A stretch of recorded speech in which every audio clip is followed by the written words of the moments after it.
तुम्हाला सगळ्यांना बोलवण्यामागचं कारण आम्ही आतापर्यंत महिना दीड महिन्यापासून निवडणुका जाहीर झाल्या तेव्हापासून आम्ही राष्ट्रवादी अजित पवार गटाबरोबर आघाडीची बोलणी करत होतो। आतापर्यंत तुमच्या सगळ्यांच्या मनामध्ये शंका होती की अजून यांचं काय चाललंय, अजून हे डिक्लेरेशन का करत नाहीत। तर आम्ही आमच्या पद्धतीने जर पाहिलं तर आमचे उपजिल्हा प्रमुख नितीनदादा सावंत आणि सुधाकर भाऊ घारे जिल्हाध्यक्ष राष्ट्रवादी यांची चर्चा चालू होती, जी कर्जतमध्ये परिवर्तन आघाडीच्या माध्यमातून जे चालू होतं तेच आज इथे खोपोलीमध्ये करण्याचा त्यांचा मानस होता। परंतु हे सगळं करत असताना खोपोलीमध्ये आमच्या बरोबर ज्या काही कमिटमेंट त्यांनी केल्या, म्हणजे 31 नगरसेवकांमध्ये एक अध्यक्ष 31 नगरसेवक, याच्यामध्ये आम्ही त्यांच्याकडे कमीत कमी 10 ते 12 सीट्स मागितल्या होत्या। मग त्यांनी त्यावेळेला शेतकरी कामगार पक्षाला सुद्धा 8 सीट दिल्या आणि असं करत असताना आमच्याशी चर्चा करत असताना आम्हाला 10 वरून 8 वर आणलं, 8 वरून 5 वर आणलं, 5 वरून 3 वर आणलं। पण जे आणलं इतकंच आम्हाला कळलं, पण त्याच्या पुढे जाऊन जर आम्ही पाहिलं तर आमच्या प्रत्येक उमेदवाराच्या अपोजिट त्यांनी त्यांचा उमेदवाराचा फॉर्म भरला। आणि हे जेव्हा आमच्या लक्षात आलं त्यावेळेला आघाडी हा विषय तिथं संपतो हे आम्ही त्यांना सांगितलं। मग त्यासाठी आज 2-3 दिवस आमचा तोच घोळ चालू होता की त्यांचं नेतृत्व म्हणतंय की आम्हाला आमच्या खालच्या कार्यकर्त्यांनी लक्षात आणून दिलं नाही की आम्ही तुमच्या विरोधात फॉर्म भरले। आता हा झाला त्यांचा विषय, पण कुणीही नेता आपल्या खालच्या कार्यकर्त्याला विचारल्याशिवाय कोणाच्या सीट बद्दल चर्चा करू शकत नाही। हे तुम्हाला आम्हाला सगळ्यांना माहित आहे। जसं आमच्या इथे पण आम्हाला कोणाला उमेदवारी द्यायचे तो आमच्या त्या विभागातल्या कार्यकर्त्याला पण माहिती असतं ना, त्याच्यानंतर मग तो शहर प्रमुखाकडे येतो। शहर प्रमुखांना आम्ही तालुका प्रमुख म्हणून आमच्यावरती जबाबदारी होती म्हणून आम्ही येऊन ते विचारविनिमय करत होतो। असं अचानकपणे वरच्या माणसाला माहित नाही अशी उमेदवारीचा प्रश्न आमच्याकडे नव्हता। परंतु त्यांनी थोडक्यात सांगायचं झालं तर राष्ट्रवादींनी आमची दिशाभूल केली की आम्हाला प्रत्येक वेळी त्यांनी विश्वासात न घेता आम्हाला गृहीत धरलं। आणि गृहीत धरणं काय असतं त्याचं फलित आज तुम्हाला आमच्या समोर आज येऊन आम्हाला बोलावं लागतंय की बाबा रे, हे सगळं कुठंतरी आम्हाला ह्या लोकांनी शिवसेना उद्धव बाळासाहेब ठाकरे या पक्षाला कुठेही किंमत न देता अगदी काही गोष्टी चुकीच्या बोलल्या जातील माझ्याकडून, पण ते होऊ नये मी संयम पाळण्याचा प्रयत्न करतोय।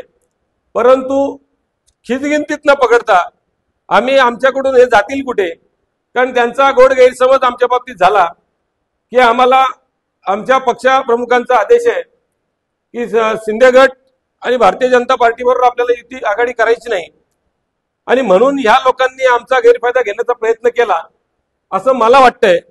आणि त्याच्यामुळे त्यांनी आमची ही दिशाभूल करण्याचा प्रयत्न केला की जाऊन जातील कुठे, पण त्यांना हे माहित नाहीये की तुम्ही आम्हाला नगरसेवकांच्या बाबतीत दिशाभूल केलीत।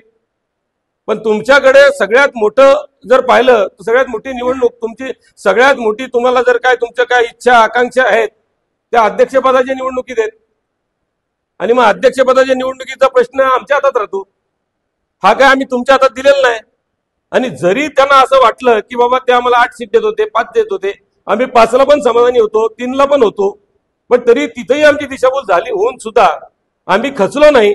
आम्ही शेवटच्या 2 तासामध्ये फॉर्म भरायच्या आमच्याकडे 5च उमेदवारांचे फॉर्म आले होते, पण आम्ही तेवढ्या काळामध्ये आम्ही 12 फॉर्म भरले। म्हणजे आमच्याकडे आज 12 उमेदवार आहेत, म्हणजे 12 ठिकाणी त्यांना आम्ही दाखवून दिलं की 12 ठिकाणी आम्ही तुमच्या विरोधात लढलो तर तुमचं काय होईल। ह्या इथपर्यंत आम्ही आज आलेलो आहोत। आणि हे आतापर्यंत आज 2 दिवस ज्या कर्जतमधली बातमी असेल, इथली बातमी असेल, जे काय मांडण्याचा तुम्ही पत्रकारांनी प्रयत्न केलात तो 100% बरोबर नसेल, पण त्याच्या काही अंशी तो बरोबर आहे। आणि त्यालाच अनुसरून मला इथे सांगावं असं वाटतं की कुठेही आमच्या पदाधिकाऱ्यांना पदाधिकाऱ्यांनी आताताईपणा केला नाही, कुठेही कोणावर समोर बाईट दिली नाही की बाबा आमचं आणि राष्ट्रवादीचं असं झालंय। पण एवढं सगळं होत असताना त्यांनाही अजून सुचत नाही की आमच्याशी बोलावं बसावं, तर ते काय आमच्याशी अजून बसायला आलेले नाहीत।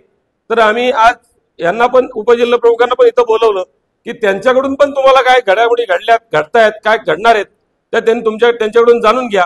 पण आतापर्यंत तालुका म्हणून किंवा शहराचा विषय म्हणून खोपोली शहराची निवडणूक म्हणून मला जो काय आज इथलं बघण्यासाठी सांगितलं होतं तर त्याप्रमाणे मी आतापर्यंत बघितलं. इथून पुढेही स्वबळ म्हणून आम्ही जे 11 उमेदवार आहोत त्यांना आम्ही एकला चालवण्याच्या भूमिकेमध्ये आम्ही आमच्या पक्षाची भूमिका घेऊन पुढे जाऊ. आम्हाला विधानसभेमध्ये 8,500 मतं पडली, त्यावेळेला आमच्या सोबत कोणीच नव्हतं. महाविकास आघाडी होती, पण त्याच्यात तुम्हाला सगळं माहिती आहे की महाविकास आघाडी कशी होती.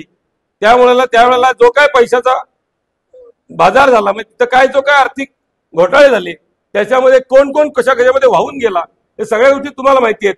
पण या शिवसेना उद्धव बाळासाहेब ठाकरे पक्षाचे निष्ठावंत कार्यकर्ते, निष्ठावंत शिवसैनिक हा जागेवर थांबला आणि जागेवर थांबल्याचं फलित तुम्ही पाहिलं असेल की एवढे पैसे वाटून सुद्धा ते 11,000वर गेले, एवढे पैसे वाटून सुद्धा ते 15,000च्या वरती गेले. पण आमच्याकडे काही गोष्टी कमी असताना सुद्धा 8,500 मतं ही निव्वळ उद्धव बाळासाहेब ठाकरे पक्षाची आहेत. मग ही गणित जर पाहिली, हे 8,500चं मताधिक्य जर पाहिलं तर हे आम्ही कोणाला तरी एकाला घरी बसवण्याचं काम त्या मताधिक्यातून नक्की करू. ह्याच्यामुळे आम्ही कार्यकर्त्यांनी चर्चा केली की आपल्याला त्या वरच्या मताचं काय करायचंय ते आम्ही तुम्हाला 2 ते 3 दिवसामध्ये आमचा निर्णय कळू. का तर आता त्यांना पण प्रश्नामध्ये राहू द्या, त्यांना पण थोडा डोक्यामध्ये त्यांच्या मुंग्या येऊ द्या की बाबा रे आता हे नक्की निर्णय काय घेणार आहेत. तर तुम्ही आम्हाला इथून पुढे ह्याच्या आधी गृहीत धरलं, इथून पुढे तुम्ही आम्हाला गृहीत धरू नका. आम्ही भल्याना तुम्ही जी स्वप्न पाहिलीत ती स्वप्न धुळीस पाठवण्याची काम, धुळीस मिळवण्याचं काम आमचा शिवसैनिक केल्याशिवाय राहणार नाही. एवढंच मी तुम्हाला आज या बाईटच्या माध्यमातून सांगतो. जय हिंद, जय महाराष्ट्र. प्रमुखांनी आमची भूमिका एकदम स्पष्ट केली की खोपोली नगरपालिकेमध्ये आम्ही स्वबळावर आमचे 11 उमेदवार निवडणुकीत सामोरं जाणार आहेत. पण त्यांच्याबरोबर शिवसेना उद्धव ठाकरे पक्षाचे प्रत्येक पदाधिकारी आणि आम्ही सगळेच प्रमुख पदाधिकारी तुम्हाला या 11 दिवसामध्ये प्रत्येक जण तुम्हाला त्या ठिकाणी ग्राउंडवर लगेल. त्यासाठी तालुका प्रमुखापासून आहेतच, पण त्याच्याबरोबर तालुक्याचे काही निरीक्षक म्हणून आपण त्या ठिकाणी पक्षाकडून नेमले, ते पण या ठिकाणी आता येणाऱ्या दिवसामध्ये मला काम करताना दिसतील. पण आपल्याला सांगितलेलं आहे येणाऱ्या 2 दिवसामध्ये परत एकदा सगळेच आम्ही उमेदवारांवर चर्चा करू. तो निर्णय असेल तो 2 दिवसात तुम्हाला त्या ठिकाणी परत एकदा बोलवून तुम्हाला सगळ्यांच्या समोर तो कळवण्यात येईल.